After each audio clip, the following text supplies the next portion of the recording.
This is You've Already Been Hacked, recorded on 27 March 2021.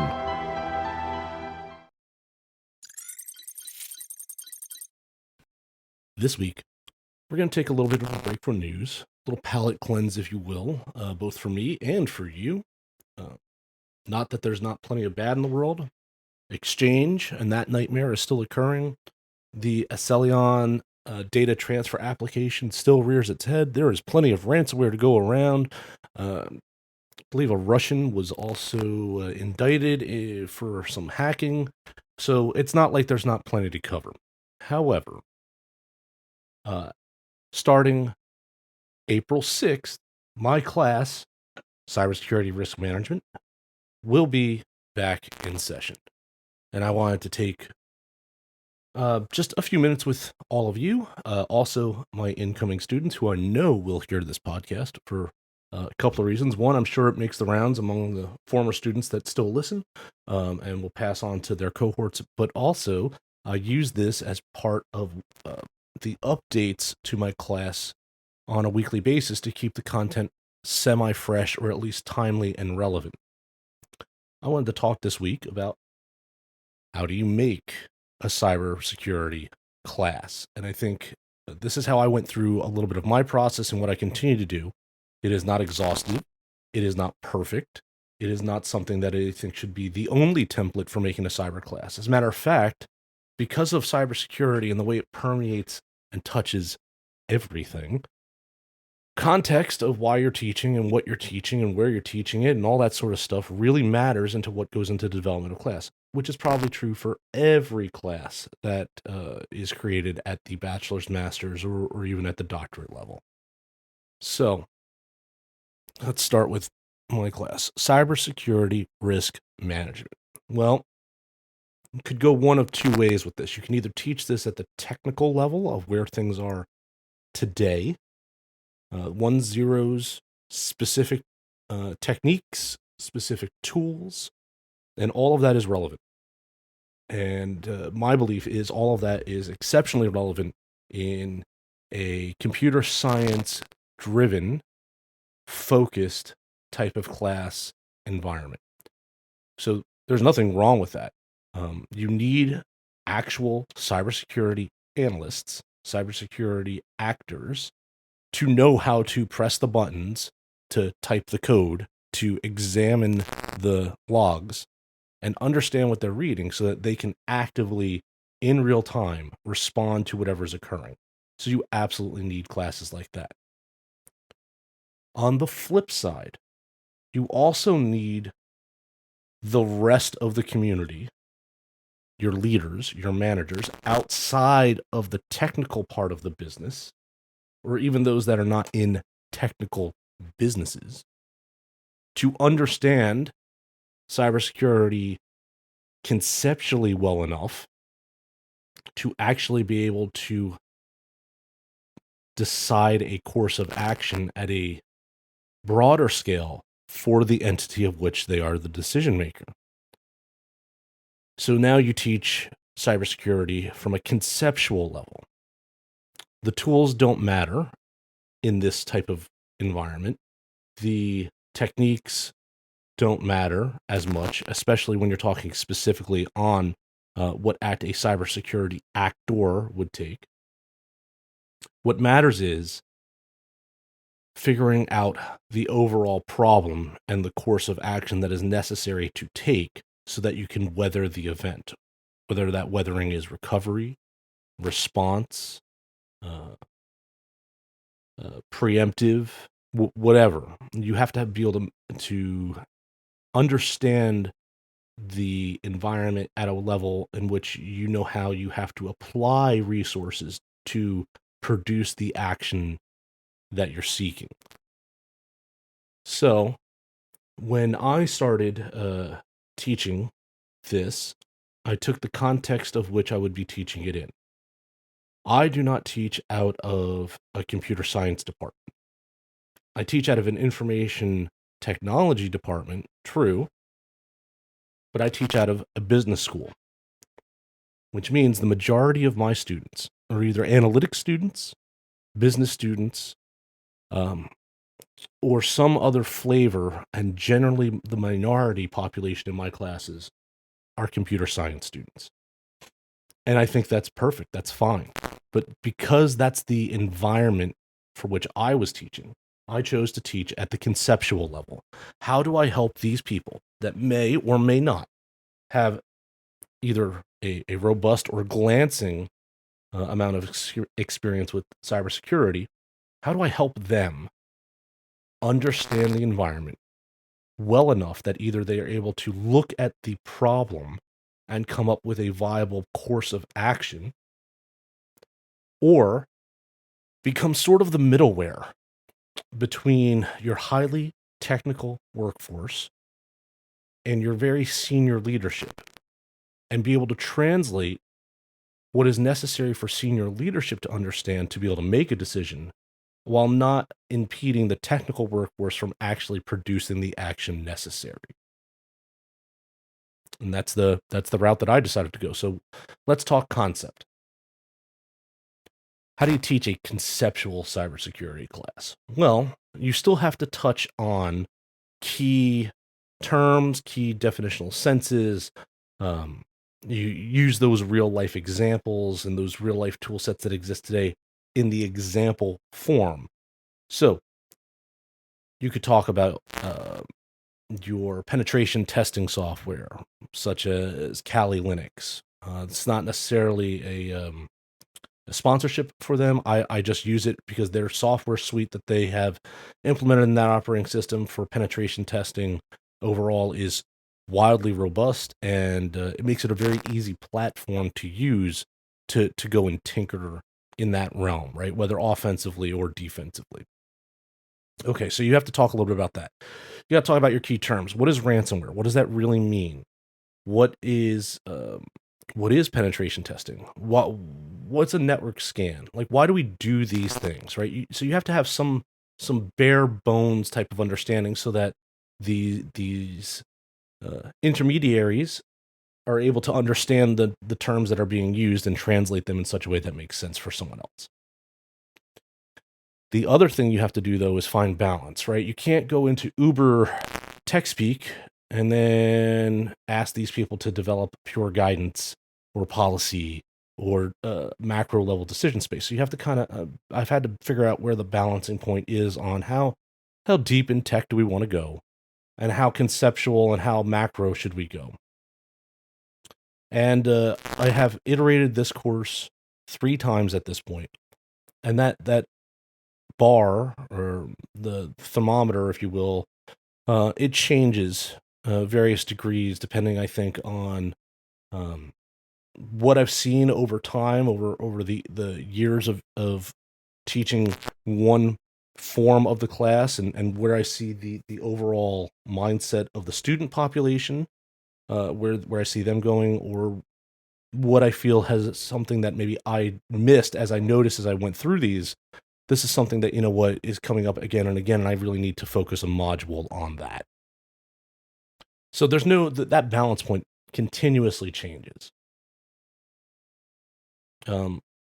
Also, how do you teach cybersecurity, especially at the conceptual level, right? Practical level is, I won't say easy, but I think it's much more straightforward. You have the students conduct exemplar activities against the tool sets that they are likely to use, and you have a preformed or semi-preformed path that you have an expected type of outcome for as a professor. It makes it very easy to metric that grade, because either students able to accomplish task X or they're not. How complicated the task is, or how much knowledge they need to be able to acquire to do it, is relative, and you kind of form the barometer for how you're going to score based off of that. In the conceptual world, what I found is the questions I've had to ask, or that I've chosen to ask, tend to be far more open-ended. And I have to evaluate each student's individual input, or at the group level, because in my particular form of the course, we do have groups for 10 weeks, all 10 weeks of the course, and evaluate did they understand the problem? Do they have a path to get out of the problem? Whether or not they would be actually successful in getting out of the problem is a little bit of a different question, because that comes down to, would they have all the knowledge, tools, skills, and abilities to do it? Maybe, maybe not. But considering a master's class, at least in this current iteration, I think I will have less than 20 students.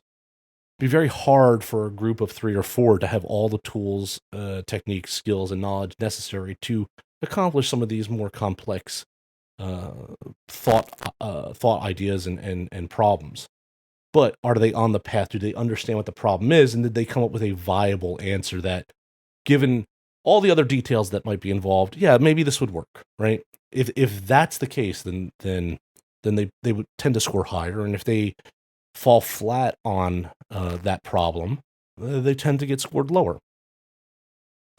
So there is a little bit in my metricing that is nuanced, and it comes down to, do I believe that the learner understood the problem well enough to come up with a logical answer or solution?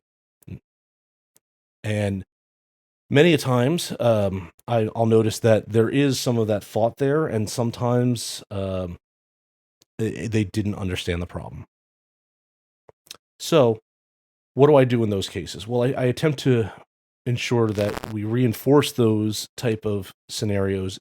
One, individually, I'll address a student individually, but in the class, in that group part of the class, which for me, my classes are approximately 2 hours, live 2 hours every week for 10 weeks. There's also a very heavy pre-recorded or asynchronous content portion that the students have to go through. But in the live portion, 1 hour is dedicated to what we'll call lecture discussion, where I will rap a little bit about the asynchronous material and not repeat it, because why would I want to have to speak about the same exact thing twice? Why would they want to hear exactly the same thing twice? But make sure that key concepts on the topic are foot stomped, and then allow the discussion to happen. And the way that I'll do that in that reinforcing is, I read every student's answer, as any good professor should, from the asynchronous material. And then I take some key thoughts or elements that I saw either in patterns of answers from students or really unique answers, whether they were where my opinion is or is not, and toss those back out to the class for discussion to see what they can glean from it. And I will attempt to either shift that discussion in the direction I think that will help with retention of the key topic, or allow them to debate it out a little bit. And that's about the first hour. The second hour is all group work, and what I have called a war game in the cybersecurity industry. That could be used, that term. A lot of times you'll hear the term tabletop. Mine is an exacerbated tabletop that goes for just about, it goes for technically 8 of the 10 weeks, where 2 of the weeks are midterm and final presentations from those groups, where they are given a set of injects from me that are preformed, that are posed to create your worst case scenarios that are ever expounding on top of each other, week over week over week. So it is a long form sort of tabletop. It's very open-ended too. I don't necessarily tell the groups how they have to solve these problems. This is really a thought exercise for them to, can they research it? Can they negotiate with the other teams, or in this case, the non-existent players, being myself as the white cell? Can they do this at a conceptual level, at a human level, so that they can work through that problem space? Because the one thing we all know with cybersecurity is, yeah, it takes technical know-how to accomplish the task, although that barrier of entry, depending on what it is, can be exceptionally low. But those tasks, those things that happen that are hacked or that are taken, have real-world corporeal effect. I tend to focus the tabletop on that real-world effect of the cyber act, right? Because I believe that in most instances, the majority of people that will engage in cybersecurity are going to be dealing with the real world effects of it rather than the highly technical aspects of it. There is a community that absolutely is. I am definitely part of that community in other areas of my work life. But in this case, I've tried to reach the broadest group possible so that they are more prepared when these type of events come up through their work lives to be able to understand what the event is causing and work through the problem, not just the actor side of the problem. What I have found over the 7 years that I've been teaching at the master's level is that everybody comes up with a different solution, which is awesome. As the observer that gets to see that over a lineage of time, it's impressive that the same injects term over term that I provide show that there is an adaptability to them, context to them that isn't just from me, but from where the different backgrounds and experiences of the students and the learners are, that they come up with a different answer. Some of those answers work really well. Some of them fall very flat. My wargame, my tabletop involves a great deal, at least to be, I think, on the optimal side of success, of reaching out to the other learner teams and attempting to negotiate your way through things if you can, right? Some scenarios that I throw out there, they're purposely there to throw walls up for the other teams to see if they can deal with that type of effect. There's also a little twist in my war game, which will not be recorded on this podcast because I don't need my students to know what that is. They get to find that out in class. I find also the best way for students to deal with things is to research. I will provide the nuggets for the students. My expectation as a guide, as the professor, is for them to go out and find, especially at the master's level. And since we're teaching in concept and not in practical application, it's more important for them to have the ability to find relevant information that will help them construct their thought process than it is for me to specifically show them the step action necessary to get through that thought process. And we do that obviously through the war game and the injects provided. We do that through the 3 papers that I have them write, because those papers are, again, scenario-based questions to which they have to go and figure out the information.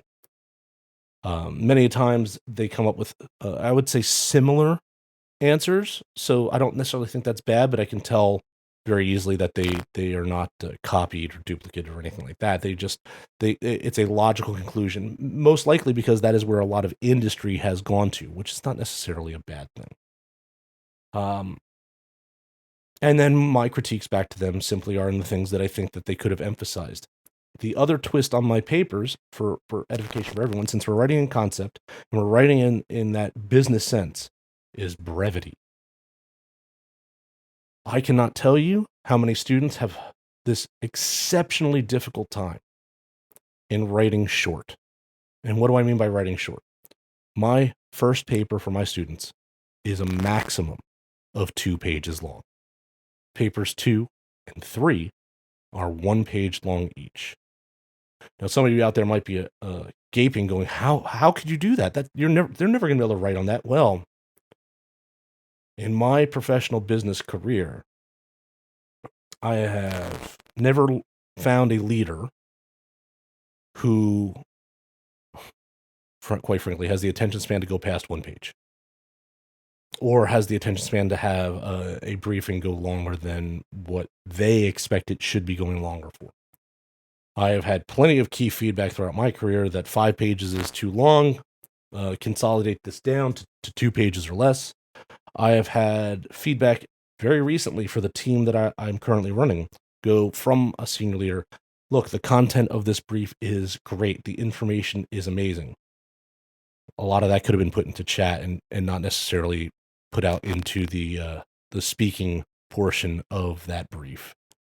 Key translation: be brief, be brilliant, and be gone. I look forward to seeing my students here in a week. That does not mean the podcast ends. We will only continue. Hope you enjoy it. We'll talk again soon. If you like this podcast, share it with your colleagues and friends. Your support is how we are able to continue to make this content. Thank you.